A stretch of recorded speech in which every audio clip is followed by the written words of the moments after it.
السلام علیکم ورحمۃ اللہ وبرکاتہ۔ سیدنا کریم صلی اللہ تعالی علیہ وآلہ وسلم۔ آسان تفسیر القرآن۔ آج انشاءاللہ عز و جل ہم سورہ بقرہ کی آیت نمبر 21 لفظی با محاورہ ترجمہ اور تفسیر کے ساتھ انشاءاللہ سمجھنے کی کوشش کریں گے۔ سب سے پہلے آیہ مبارکہ، اس کے بعد اس کا لفظی اور با محاورہ ترجمہ کرتے ہیں اور پھر چلتے ہیں اس کی تفسیر کی جانب۔ اعوذ باللہ من الشیطان الرجیم، بسم اللہ الرحمن الرحیم۔ یا ایہا الناس اعبدوا ربکم الذی خلقکم والذین من قبلکم لعلکم تتقون۔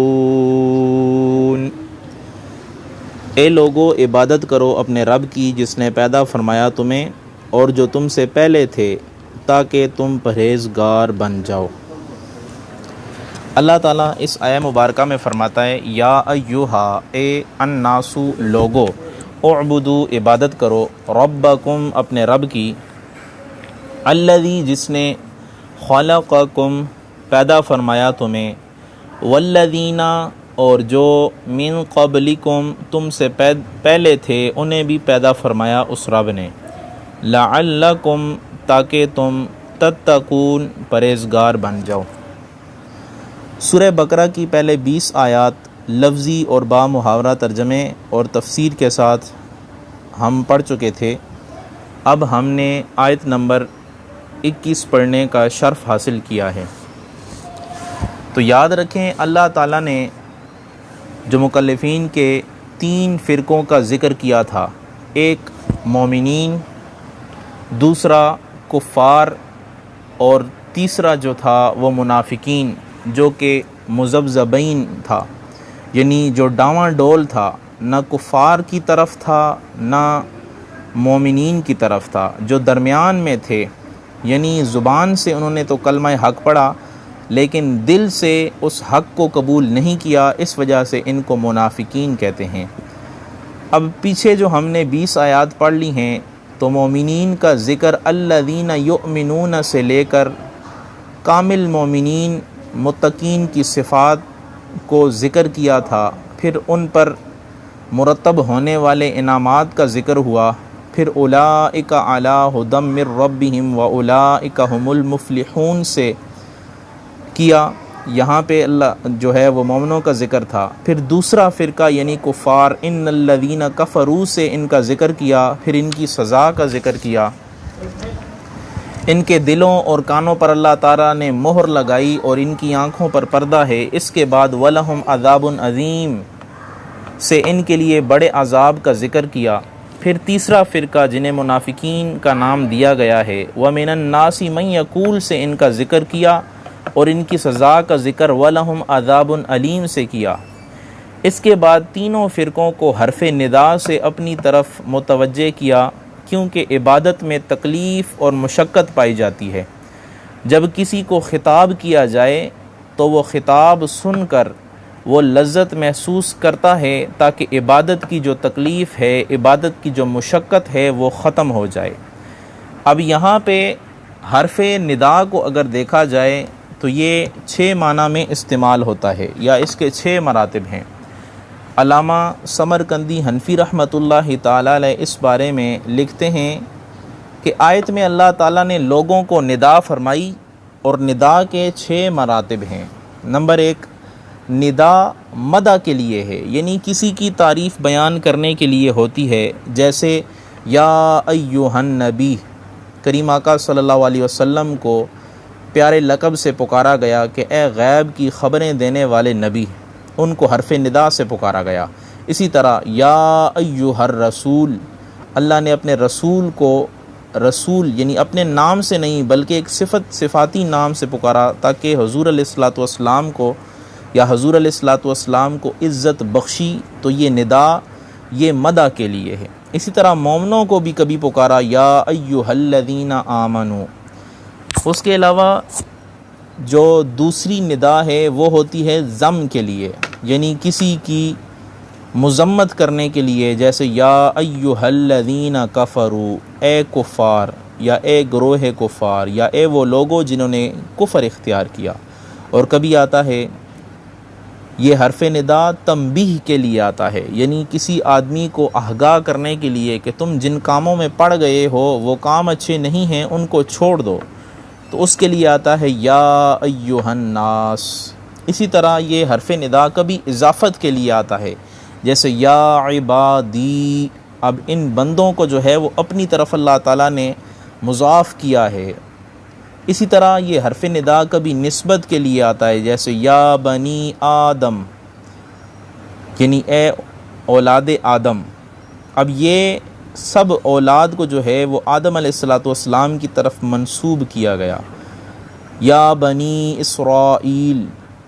اے اولاد یعقوب، یا اے بنی اسرائیل، تو یہ بھی نسبت کے لیے ہے۔ اور نمبر 6، کبھی تسمیہ یعنی نام لے کر کسی بندے کو یا کسی ذات کو پکارا جاتا ہے، جیسے یا داؤد، یا ابراہیم، یا عیسیٰ، یا موسیٰ۔ تو یہ مقام جو ہے آیت نمبر 21 میں اللہ فرماتا ہے یا ایھا الناس۔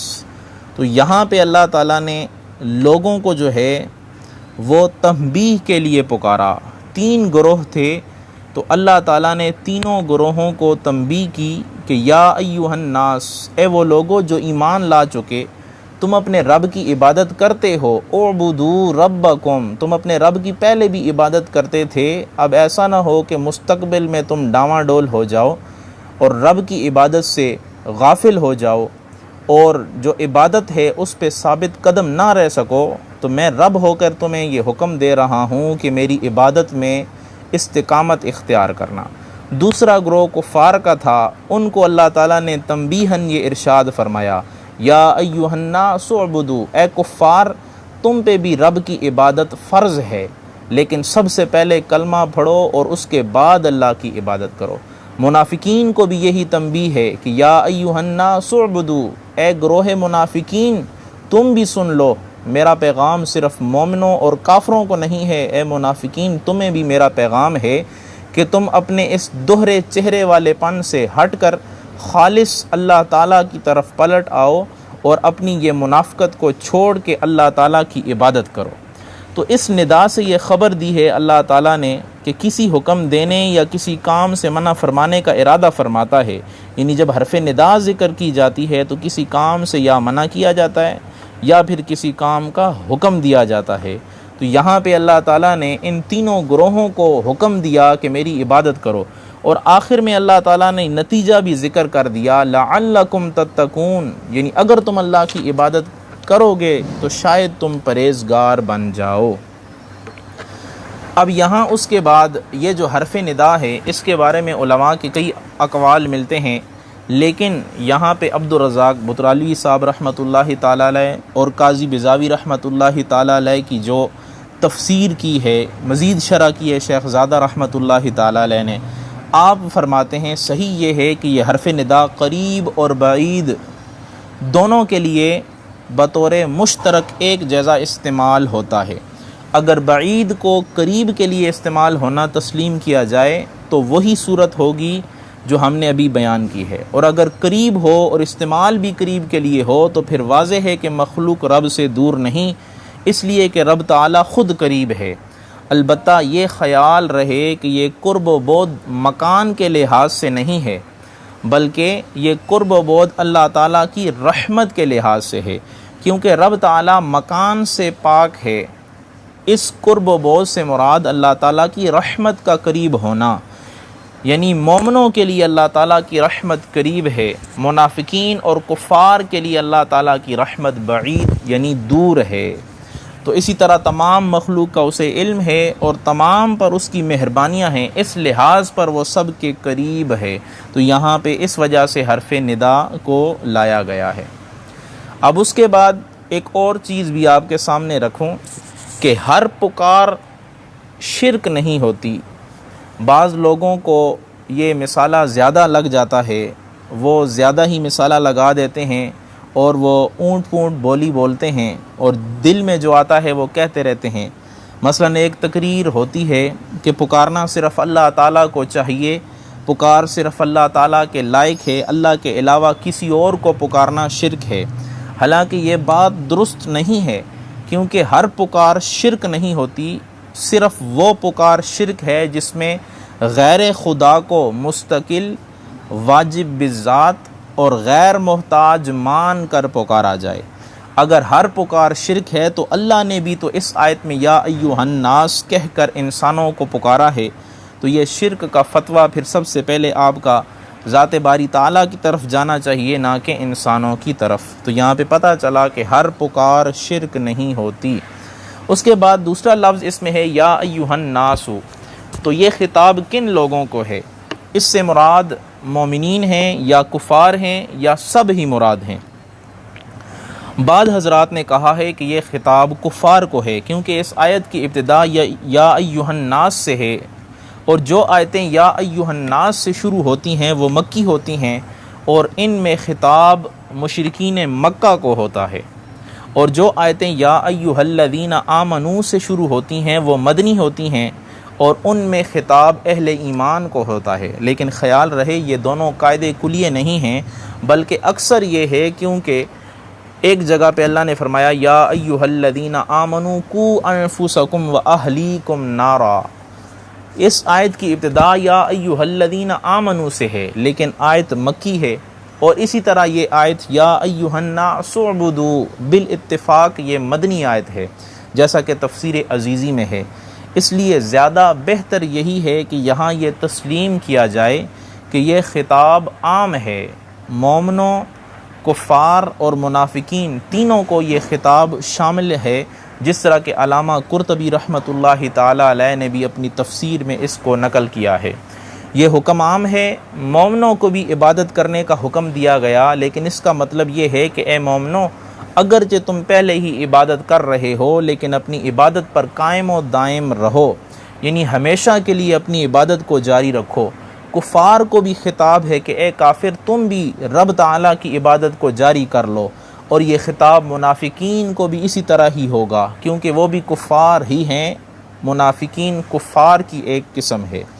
البتہ یہ خیال رہے کہ کفار کا کافر رہ کر تو عبادت کرنا، یعنی نماز ادا کرنا، روزہ رکھنا، حج وغیرہ کرنا کوئی مفید نہیں، تو ان کو حکم دینے کا کیا مطلب ہے؟ تو اس مسئلے میں اتفاق یہ ہے کہ دنیا کے لحاظ سے حکم کا مطلب یہ ہے کہ اے کافرو پہلے ایمان قبول کرو، اس کے بعد اللہ کی عبادت کرنا۔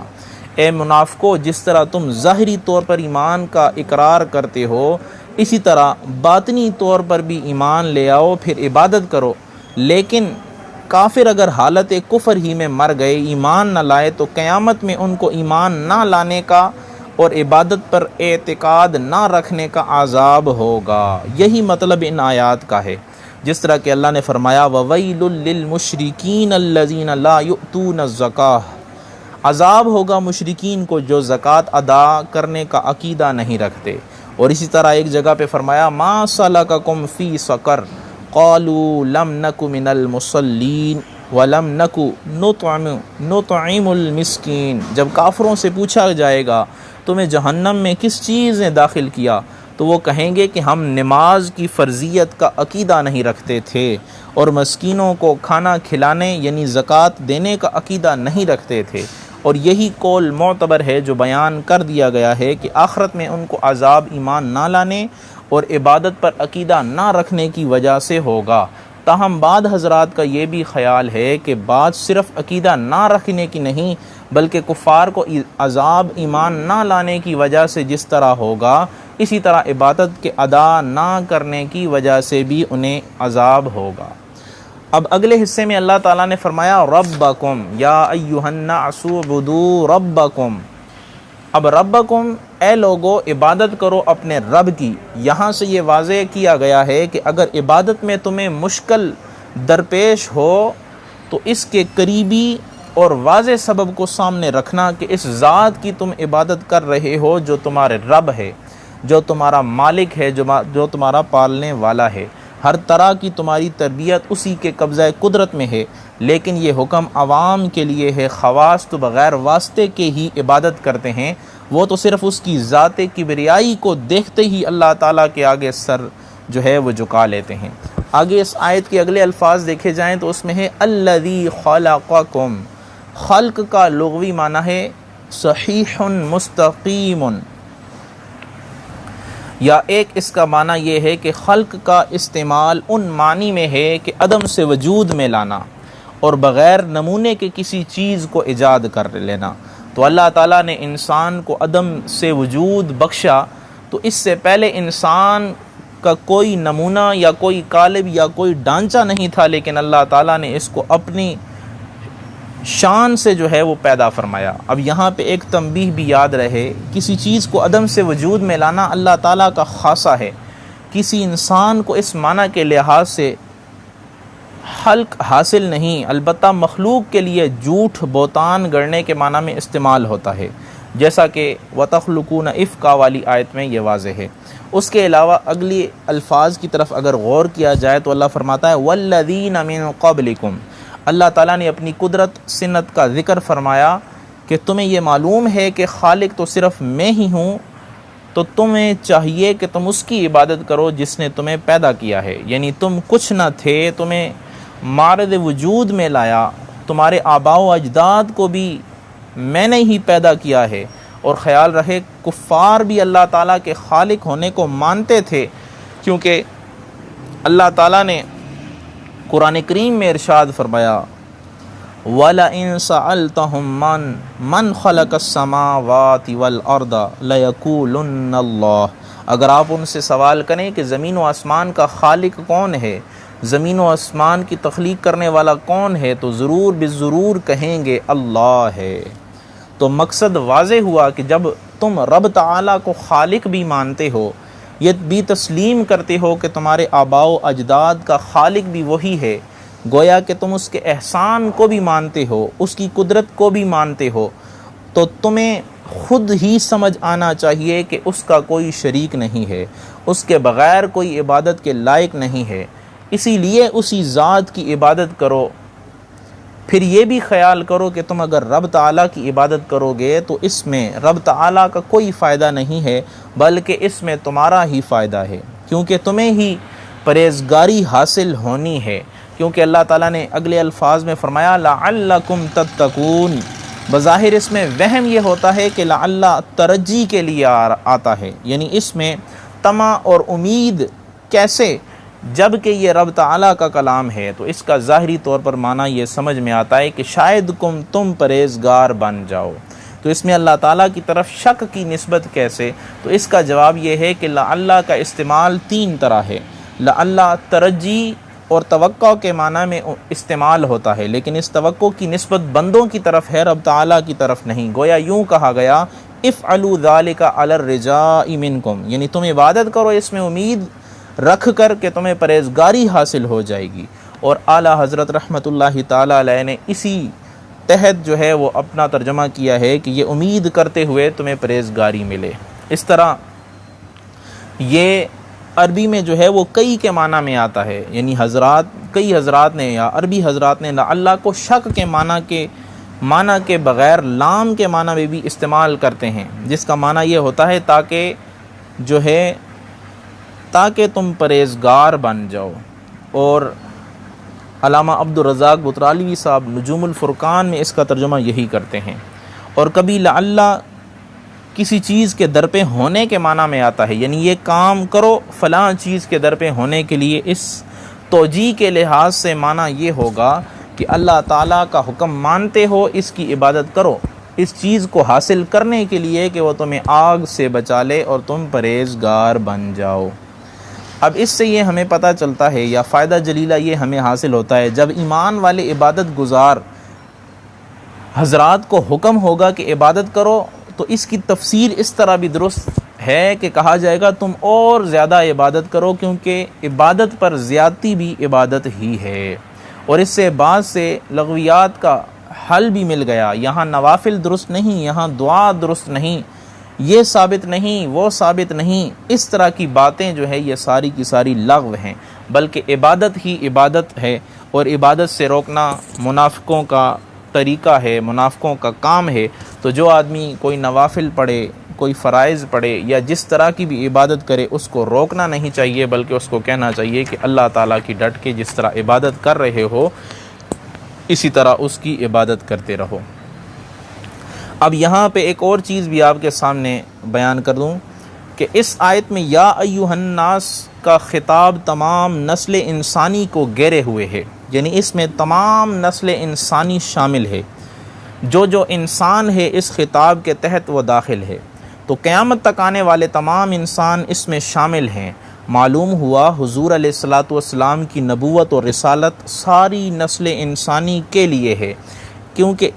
اسی طرح کا خطاب دوسری جگہ اللہ تعالیٰ نے سورہ اعراف میں فرمایا، قل یا ایھا الناس انی رسول اللہ الیکم جمیعا، اے لوگو تم سب کی طرف اللہ کا رسول ہوں۔ حضور علیہ الصلاۃ والسلام کو اللہ نے فرمایا، اے محبوب تم یہ لوگوں کو کہہ دو کہ میں اللہ کی طرف سے رسول ہوں۔ تو جب آپ کی نبوت قیامت تک ہر انسان کے لیے ہے تو پھر آپ کے بعد کسی اور نبی کی کوئی گنجائش نہیں ہے، چاہے وہ کسی طرح کا بھی ہو۔ تو پہلے انبیاء کسی خاص علاقے یا قوم یا وقت کے لیے آتے تھے، لہٰذا دوسرے علاقوں اور دوسری قوموں اور دوسرے اوقات میں دوسرے انبیاء کی ضرورت ہوتی تھی، جبکہ رسول اللہ صلی اللہ تعالیٰ علیہ وآلہ وسلم تمام زمانوں، تمام قوموں اور تمام عالم کے لیے رسول بن کر تشریف لائے۔ لہٰذا اب کسی زمانے میں کسی قوم یا علاقے کے لیے کسی وقت بھی کسی رسول کی آمد جو ہے وہ قیامت تک جو ہے وہ ممکن نہیں ہے، کیونکہ آخری نبی ہمارے کریم آقا صلی اللہ تعالیٰ علیہ وآلہ وسلم ہیں۔ اور دوسرے لفظوں میں ہم یوں سمجھا سکتے ہیں کہ پہلے انبیاء کرام ہدایت کے ستارے تھے، رسول اللہ صلی اللہ تعالیٰ علیہ وآلہ وسلم آفتاب نبوت و ہدایت ہیں، اسی لیے ان کے بارے میں اللہ تعالیٰ نے فرمایا، یا ایھا النبی انا ارسلناک شاہدا ومبشرا ونذیرا وداعیا الی اللہ باذنہ وسراجا منیرا۔ اے نبی اکرم صلی اللہ تعالیٰ علیہ وآلہ وسلم، ہم نے آپ کو گواہ بنایا اور بشارت دینے والا یعنی خوشخبری سنانے والا اور ڈرانے والا جہنم سے، اور اللہ کی طرف سے اس کے حکم سے بلانے والا اور چمکتا ہوا آفتاب بنا کر بھیجا ہے۔ تو ستارے خواہ ہزاروں لاکھوں چمکیں مگر اس سے روشنی نہیں ہوتی، صرف آسمانوں کی خوبصورتی بنتی ہے۔ پھر جب آفتاب نکل آتا ہے تو کسی ستارے کی کوئی ضرورت نہیں ہوتی، اس کی روشنی جو ہے وہ کامل اور اکمل اور مکمل ہو جاتی ہے۔ تو ان تمام اس آیت اور ان تمام دلائل سے ہمیں پتہ یہ چلتا ہے کہ یہ خطاب صرف مومنوں کو نہیں ہے، صرف منافقوں کو نہیں ہے، بلکہ کفار کو بھی ہے۔ اور یہ حکم جو ہے وہ ہر ایک کے لحاظ سے ہوگا کہ مومن جو ہیں وہ عبادت پر استقامت اختیار کریں، اور کافروں کو جب یہ خطاب ہوگا تو اس کا مطلب یہ ہوگا کہ وہ اپنے کفر سے توبہ کر کر اسلام کی طرف لوٹیں اور عبادت کریں۔ اور جب یہ خطاب منافقوں کو ہوگا تو اس کا مطلب یہ ہوگا کہ وہ منافقت سے توبہ کر کے اسلام کی طرف آئیں، باطن سے کلمہ پڑھ کے حق کو قبول کر کے دائرہ اسلام میں داخل ہو کر اللہ تعالیٰ کی عبادت کریں۔ تو یہ اس آیت کا معنی اور مفہوم اور تفسیر تھی۔ اللہ تعالیٰ سے دعا ہے اللہ تعالیٰ ہم سب کو سمجھنے کی توفیق عطا فرمائے۔ آمین برحمتک یا ارحم الراحمین۔